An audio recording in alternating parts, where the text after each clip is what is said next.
Finally, napuntahan na namin ang kilala at dinarayo na itlogan sa Ibayo dito sa Marilao, Bulacan.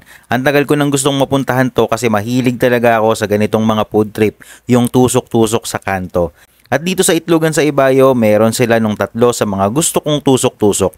Ito yung pritong balot, ukoy at pugo. Kaya talagang excited ako sa food trip namin na to. Kung talagang mag-o-observe ka sa kanilang tindahan, mapapansin mo talaga na marami silang pine-prepare.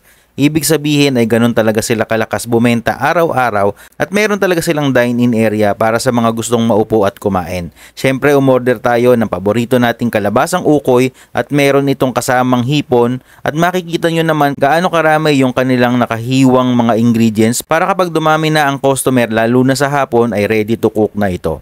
Bandang 2 PM kami andito kaya medyo patay na oras pero kapag hapon daw ay talagang jam pack ang tao dito. Ito yung order natin. Balot, ukoy, wek-wek.